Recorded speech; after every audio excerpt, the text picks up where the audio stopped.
How's it going, everybody? Welcome back to the Training Camp Podcast. First of all, stay safe out there. I don't know if it's like you guys, but yeah, behind the camera, nothing but snow. I love it. I wish it wouldn't have come 2 months later than I would have liked it. I would have liked a white Christmas and a white December, but it was depressing as hell here in Utah. So yeah, now we're actually just completely dumped on. It hasn't stopped snowing, and I think like almost 16 or 17 hours, something like that. So I love the snow, so I'm not that mad about it.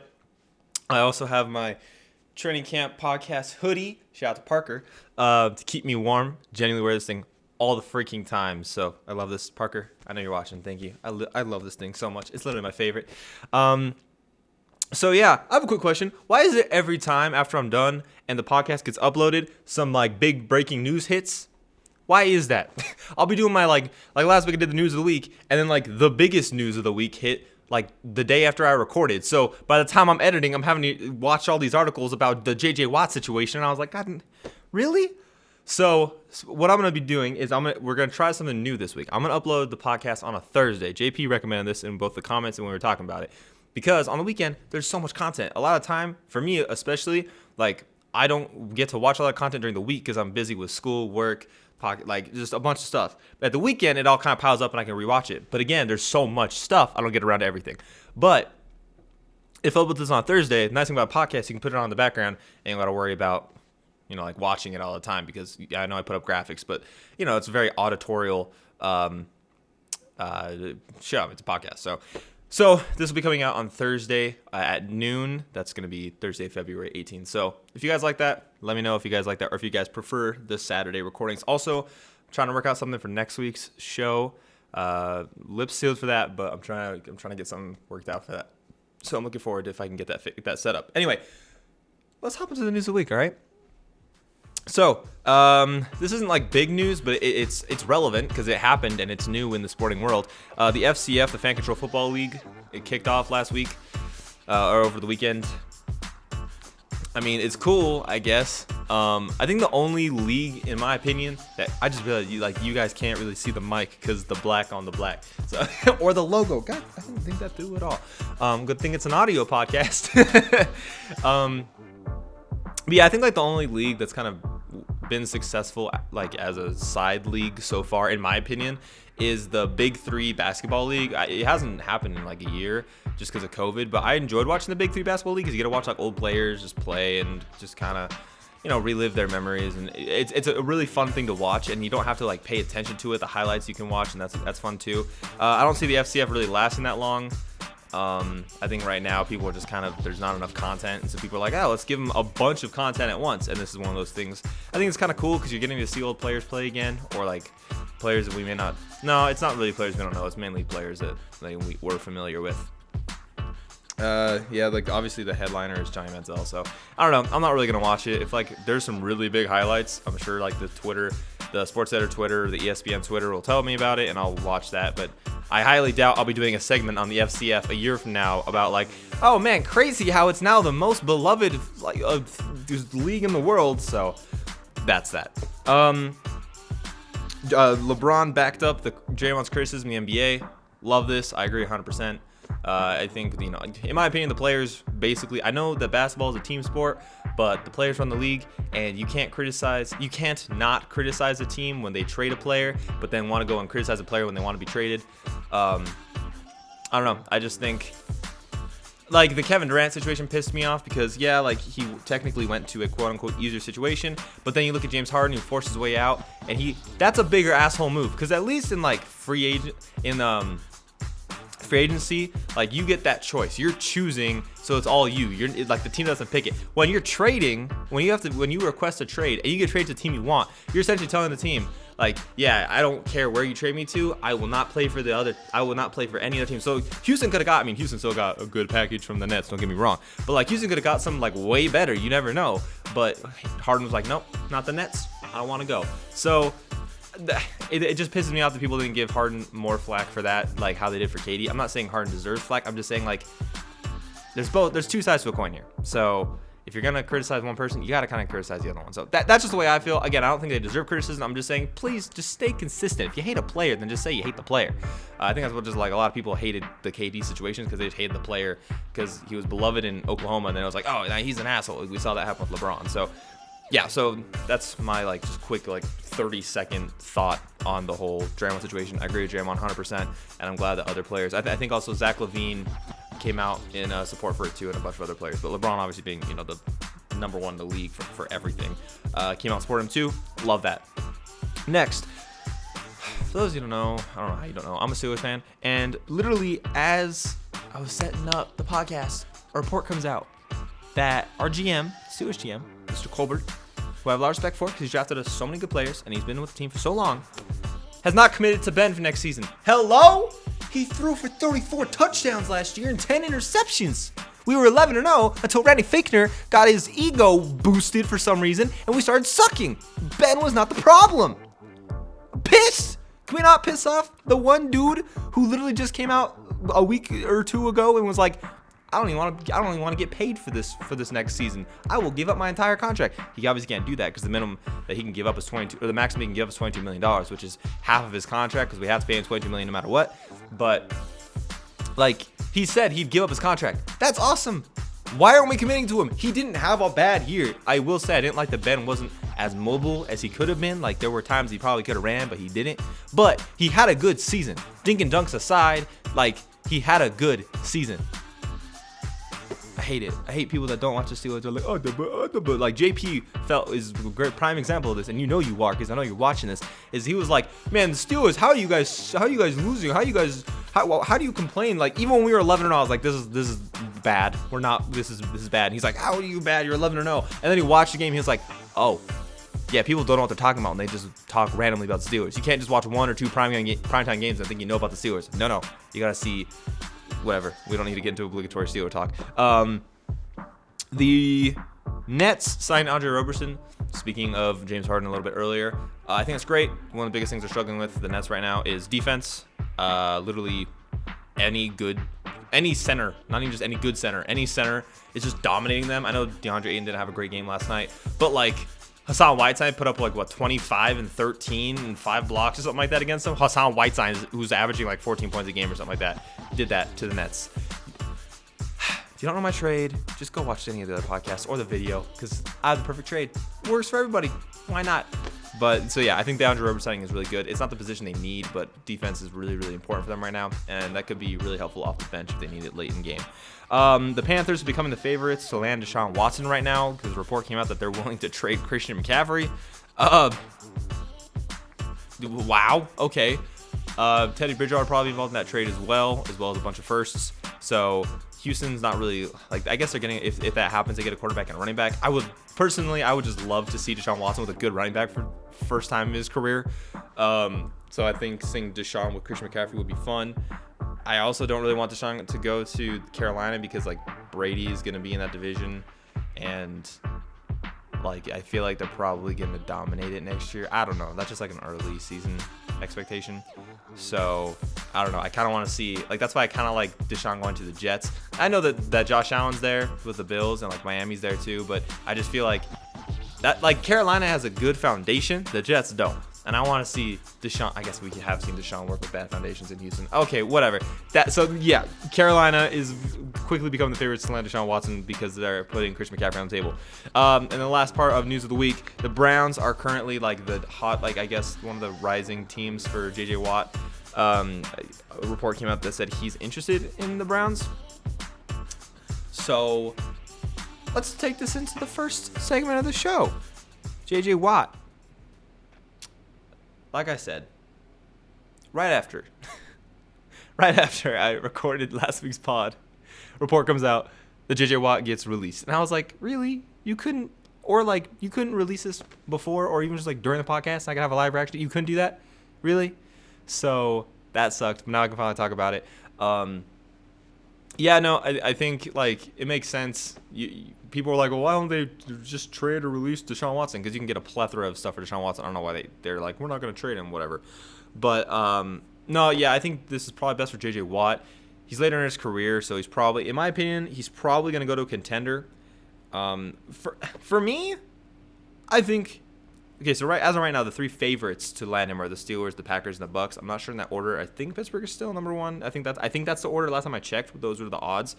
I think the best fits for him, and like the teams that could use him the most, I think the Packers are number one. I think if there was a team that yes, he should go there, it benefits both sides greatly. I think the Packers are the team that he should go to because they have problems stopping the run. I know JJ's older, but he still not only just has knowledge, so he can train the younger guys, give him some of his knowledge. But he's a 3-time Defensive Player of the Year, and he got MVP votes for a reason. Like, that doesn't just fall off a cliff. I think one thing that has been showing in Houston is, the players, besides, JJ and Deshaun, weren't giving it their all. So JJ had no help.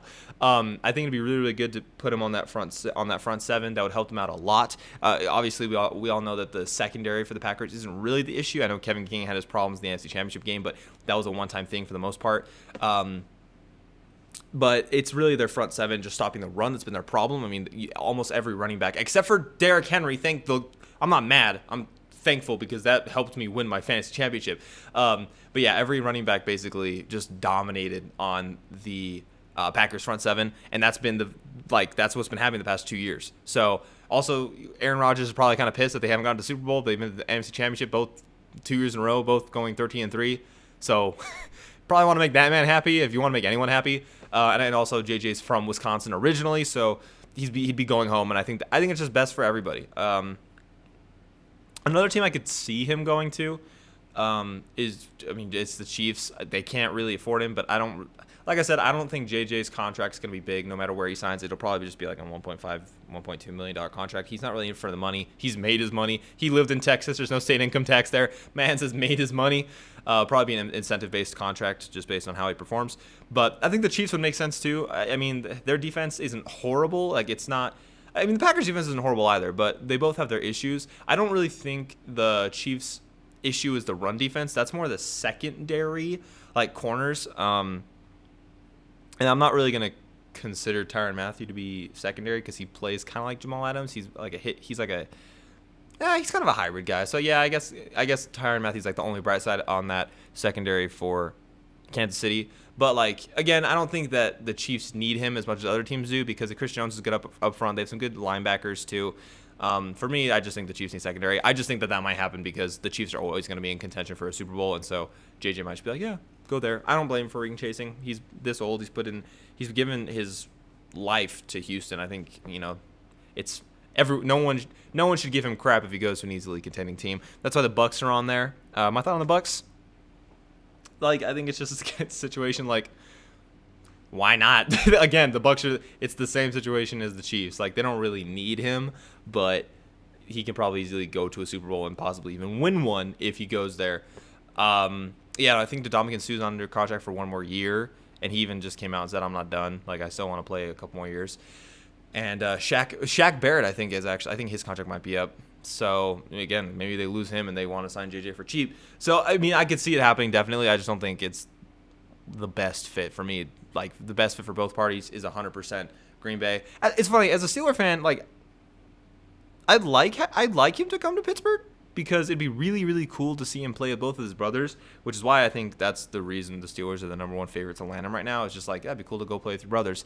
But, yeah, don't get me wrong. Adding J.J. Watt would be super cool, but if we retain Bud Dupree, which I think we will, and everyone else is under contract on that front seven, Cam Hayward, Stephon Tuitt, TJ's contract isn't up yet.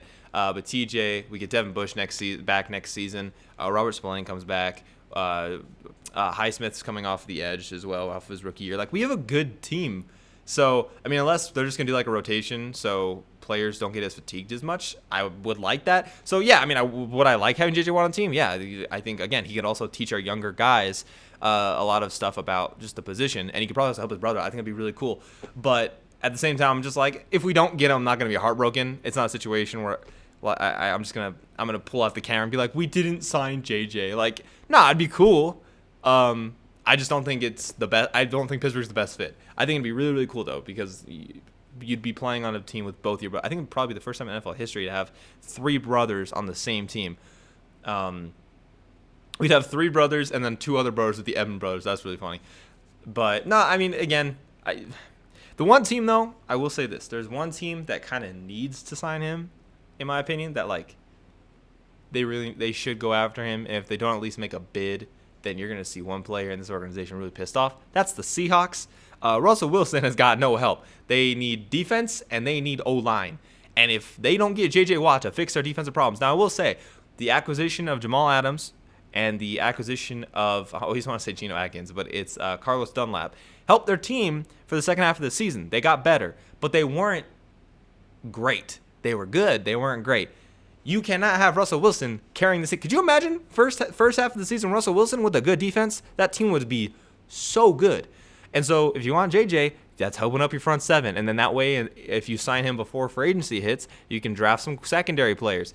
That would help you guys out. And if you don't do that, if you guys, I'm hoping you guys have at least offered something to him. Because if it comes out, you guys can offer it, you guys can possibly wish Russell Wilson bye-bye. Because that'll piss him off so hard. I wouldn't blame him either. And it's funny because after last week and I released I don't think he's going to go anywhere. It's sounding more and more like Russell Wilson might be traded, which is crazy. So yeah, I think the Seahawks definitely, they need to make Russell Wilson happy. And just put in a bid, guys. Even just put in and be like, we'll offer you $1 million. Just like put in a crap bid. But that way you can't say you didn't try. So yeah, I think Seattle should put in an offer.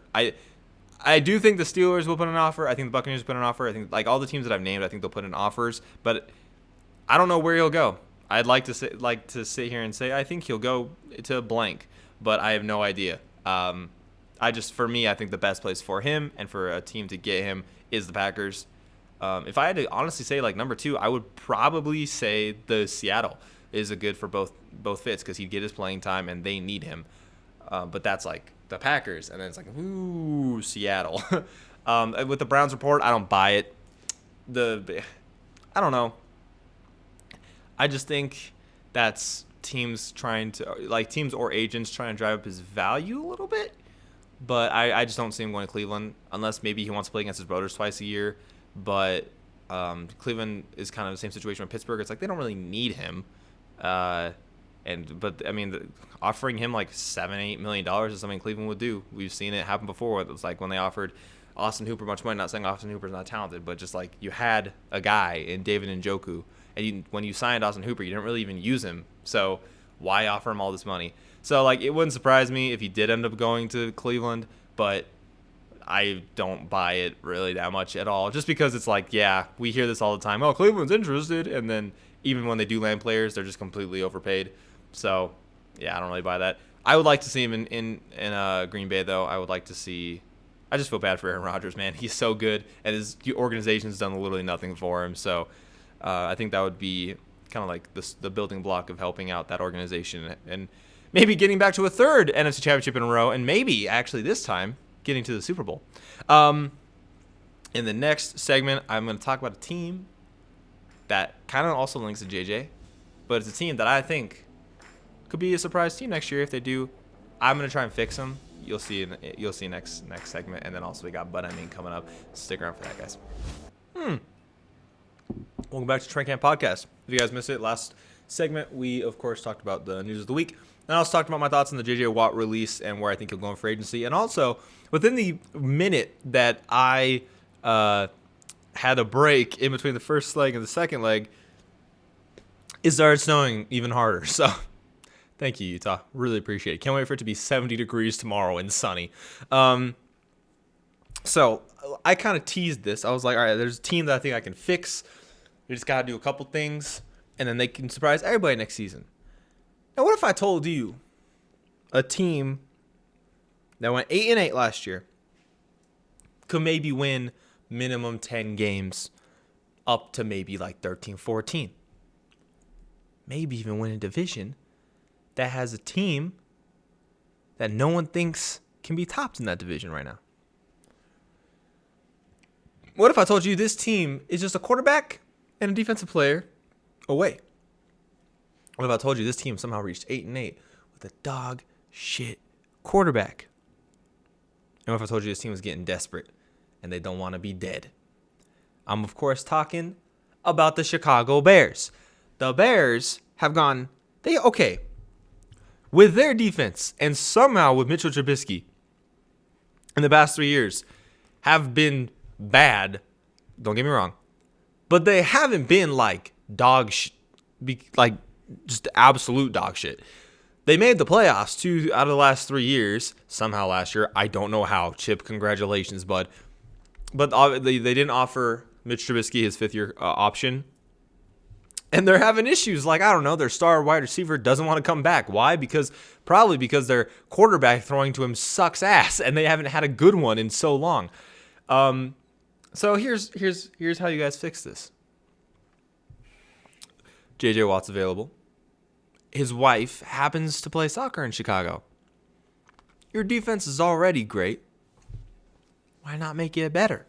Your defense already has been the reason you guys have had your success. And your defense has to face Aaron Rodgers twice a season. And also has to face Dalvin Cook and Justin Jefferson and Adam Thielen twice a season. Are you happy, Austin, that I mentioned them?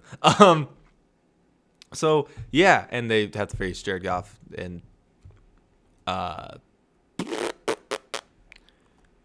who else on that team? DeAndre Swift twice a season. Besides the point. Why not make your defense even better? Also, this is okay. I don't want this to happen because I think the best fit for Carson Wentz is Indianapolis because of Frank Reich and that whole situation.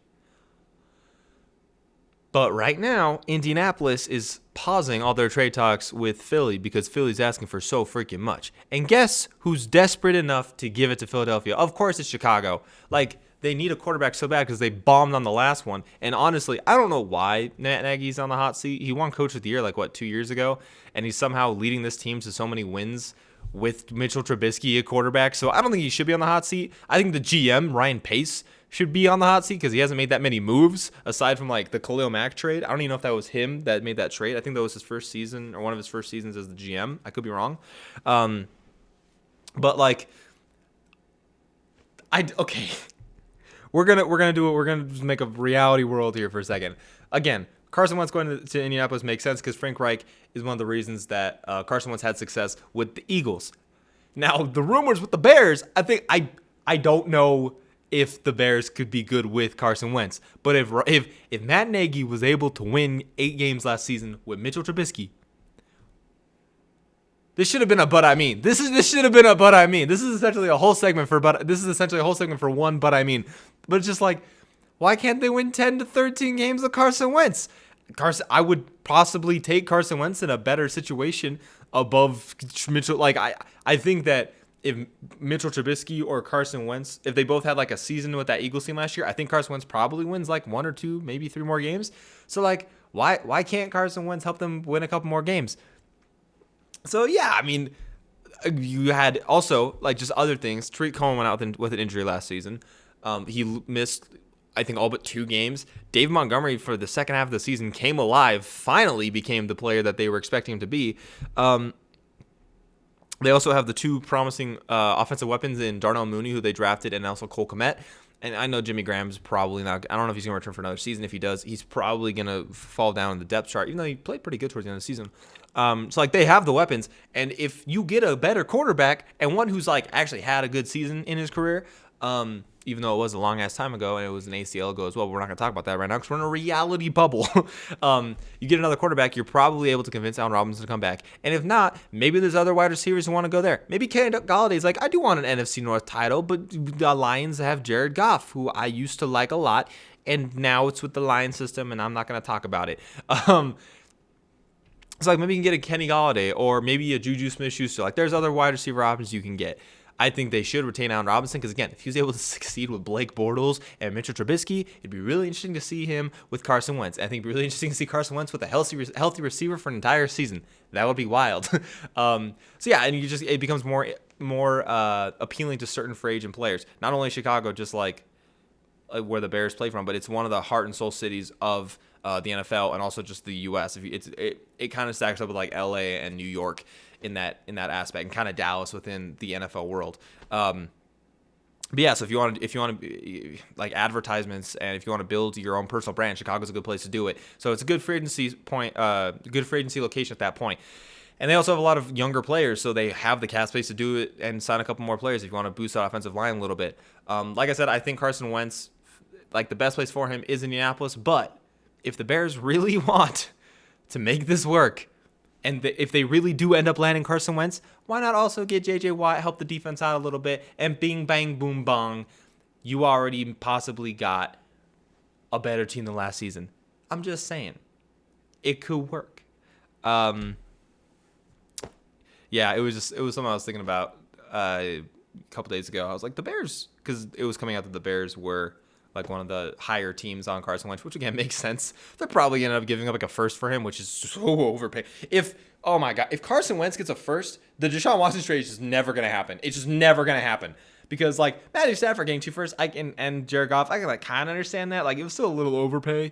But if Carson Wentz gets a 1, that means Sam Darnold will have to get a couple 1s when he gets eventually moved, which means who knows, God knows what Deshaun Watson's gonna end up getting. So GG if the Bears do end up giving up a first round pick, and if they do, you guys lost that trade. I don't know. I'm curious what you guys think. Again, you guys saw my quarterback carousel last week. The perfect place for Carson Wentz is Indianapolis. I think if I had to think what the Bears would do, it's a very Bears move. It's to trade for Marcus Mariota. Maybe they get. Would the Bears give up like a third? Oh, I love Chicago. You guys never cease to make me laugh. You and Dallas. Love it. So like I said, that was basically one of my but I means. So let's transition into the final segment of the show. Let's get into my but I means of the week. If you don't know what these are, this is a newer segment I've been doing ever since we came back. I just give 3 but I mean takes. It's essentially like a hot take. You'll kind of catch on. So, but I mean number 1. I know they look bad. And I also know that they're not just looking bad, they're playing bad. And I know that their situation is bad. But I mean, why can't the Milwaukee Bucks make a run and go back to the 1 seed in the East? Like, they're currently the 3 seed. When I'm recording this, they're currently the 3 seed. And they also have, like, a bunch of injuries. I think, like, Drew Holiday's been out. They have a bunch of stuff negatively affecting their team, whether it's the chemistry, their play style, whatever. Also, Budenholzer, that Hawks team from a couple years ago that everyone thinks the Jazz is this year, that Hawks team is the epitome of what Budenholzer is. He can optimize talent, but when it comes down to the nitty-gritty, he doesn't know how to use it. That showed last year in the NBA playoffs when they got beat by the Heat. Like, you have one of the top 3 players in the NBA in Giannis, and you were able, like that Drew Holiday trade, I loved it because I was like, this is great. Now I will say the Doc Rivers thing in Philadelphia has been great for Philadelphia. That is obviously like going to be really hard to overcome, especially when they're playing together. But that's the thing. Philadelphia doesn't play together a lot. They play with like just alternate rosters consistently. Their main lineup doesn't play that often because they're resting or they're injured. And so why not take advantage of that? And like when their players come back, when Milwaukee's players come back, why can't they go on a run? Why can't they go back to the 1 seed? I mean, they just gotta get ahead of Philadelphia and Brooklyn has had their own share of troubles. I know they did beat the Suns last night. Last night when I'm recording this, even with their bubble team with James Harden, and that's it. But like they've had their fair share of problems. We've seen it. It's like, why can't Milwaukee? They've been built for it. I just think, for me, the biggest issue with Milwaukee is Mike Budenholzer. I think he's a fine coach, but I just don't think he's like that elite level coach. I would, if I had like, if I could just like my league this and just put this coach here and that coach there, I'd love to see Nick Nurse with this team. That would be amazing. Nick Nurse's mind with the talents of like Giannis and then the defensive abilities of Giannis and Drew Holiday and the actual stretchability of the Lopez. Oh, I'd love to see that, but it's not going to happen. Toronto's got their own problems as well. So Nick Nurse, I could probably do a but I mean about Toronto as well. Yeah. But I mean, why can't the Bucks go back to the 1 seed? My but I mean number 2. I know Houston is a black hole for NFL players, and they should just avoid Houston at all costs. Just don't go there. It's set up to fail right now. But, I mean, why can't McCaffrey have success in Houston if he does get traded for Deshaun Watson? Like, McCaffrey has had success with the Carolina team 2 seasons ago that, like, wasn't that great. And he still had success the few times he was on the field. Thanks for that, by the way, for not being on the field that much when I had the first overall pick in my fantasy league. And I was also able to trade Zeke for him, and you gave me 1 game with him, and so I really wasn't able to use you at all. And in both of those leagues, I didn't make the playoffs because I also lost Nick Chubb, and I also lost Christian McCaffrey and George Kittle, and I don't want to talk about the other 4 injuries on my team. And then the other one, I traded Zeke, which was actually kind of a good trade, but my team would have been actually OP with McCaffrey. But we're not going to talk about that. But, like, why can't he have success in Houston? Like I said in the news of the week, like, if that trade happens, Teddy Bridgewater and McCaffrey and a bunch of firsts probably get sent for Deshaun Watson. So, like, the Texans, again, they're not in a great situation. But, I mean, we've seen for, like, 3 or 4 games, we've seen McCaffrey and Bridgewater have some success together. Again, that could have been the Matt Rule system. We don't know. But, like, why can't McCaffrey have success? He was able to have success in Carolina with nothing around him. And that I know Carolina's O-line is middle of the pack. It's not high-rated or low-rated. He will be going to a bad O-line with just one good player on it in Trent Williams. Or not Trent Williams. With Laramie Tunsil. But, I mean, I just really like watching Christian McCaffrey play. I think he's one of the few just genuinely talented players. He's one of those few players I would pay a bunch of money to at the running back position. And I just think that talent could translate to Houston. So if he gets traded, why can't he have success in Houston? And my last, but I mean, take of the week and of this podcast, we're going to go back to the NBA. Now, I know that the Hornets are 13-15. They're a fun team, but they're a flawed team. And I know the biggest player on that team this season has been LaMelo Ball and his rookie breakout and just how well he's progressed this season and how he's just showing that he's going to be the star they draft him to be. But, I mean, why can't Gordon Hayward make his first All-Star game in 4 years? The man is averaging over 20 points a game. He's probably one of the reasons this team is good. I think he's one of the fundamental reasons in why LaMelo is having the development and the success he's having at such a young age, because Gordon Hayward is a very mature man. And this is one thing I was talking about when they drafted LaMelo. I wasn't high on it because I was like, I think he's a little too immature, and I think they're in a system that doesn't have a great history with, like, developing players. But I think the Gordon Hayward, the one thing that I kind of took as a positive was, like, Gordon Hayward's a very mature player, and he could help out LaMelo. I think he totally has. I think Gordon Hayward has probably been the best leader, arguably, in the NBA this year. This team, they're 13-15. What? This team is 13-15. I think they're the 8th seed right now. That's also how bad the East is. But they're the 8th seed right now in the East. They could make the playoffs. That's crazy. That's a testament to Gordon Hayward. I know Scary Terry he's been doing really, really good. And he's a great player for that team. But I don't think it's a coincidence that the same season they draft, a really great player who people had their concerns about in the same offseason where they also brought in a veteran player who's had great, no one in the NBA that's played with Gordon Hayward has anything negative to say about him. They all have great things to say about him. And I think there's a correlation there. And also, it's not even just his. I'm talking about him being an all-star, and I've only talked about him, helping off the court. On the court, he's showing up. Obviously, and also Boston, you can tell Boston needed that spark off the bench. I don't think the Jazz really miss him that much. I miss seeing him in person. I'm not a Jazz fan. But, it was kind of cool to watch Gordon Hayward play in person. He was a really, really good player. I got his signed socks, too. I should put those up somewhere. So, I miss watching him play. But the Jazz basically got, if they kept Gordon Hayward, they probably would have drafted Donovan Mitchell. So, I think the Jazz are happy. But, the Celtics team is not the same team as last year. I think that's, again, a testament to Gordon Hayward and how he was able to provide a spark off the bench. So, he's, I think, front court-wise in the East, he's, 6th in All-Star voting right now. What other small forward are you taking over Gordon Hayward in the East? Jason Tatum, obviously. Giannis, obviously. Kevin Durant, obviously. I'm not counting Jaylen Brown as a small forward. I would literally probably only take those 3. Now I'm thinking about it. I can't think of any other small forward I would take. I'm not counting power forward / small forward. If your main is a power forward, you're a power forward. Like Pascal Siakam's a power forward, small forward. Pascal's a power forward, not a small forward. But I would take those 3. I might be spacing on someone, Again, I don't consider Malcolm Brogdon a small forward. He's more of a shooting guard in my mind, even though he plays point guard. So yeah, like those are the only three off the top of my head that I can think of that I would take over Gordon Hayward. So why can't he make the All-Star game? He's balling out. I'm happy for him. Good for you, Gordon Hayward. So my three but I means, I know that the Bucks are not even just playing bad. They look bad, but I mean, why can't they be the 1 seed? I know Houston's like the worst place ever for the NFL players to want to go to right now, but I mean, why can't Christian McCaffrey have success? And I know the Hornets 13-15 and could possibly make the playoffs, and LaMelo's the number one player on that team right now, but I mean, why can't Gordon Hayward make the All-Star game?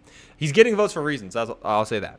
Thank you guys for tuning into the podcast. I really appreciate it. Hope you guys are staying warm. If you guys are in Texas, any of you guys that are watching the podcast or listening, please stay safe. Please stay warm. I looked at the forecast for you guys. It's going to start warming up through the rest of the week, so hopefully all your snow start to melt and you guys can start getting back to normal life. If anywhere else in the world, where you guys are, if it's like snowing or the weather's been crazy, stay safe, please. I think the entire country's going to get hit with a cold front soon, so I want to make sure that everyone is in their best situation possible.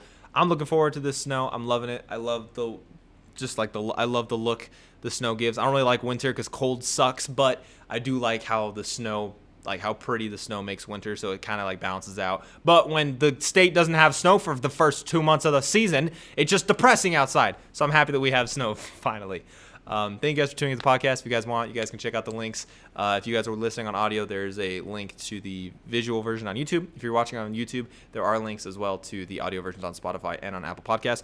At any time you guys can, on YouTube, you guys can check it out. There's a bar on the bottom where you guys can scroll, and it's all broken up into segments. If you guys want to go back and watch a certain part that I was talking about, you guys can do that much easier rather than have to scroll through it.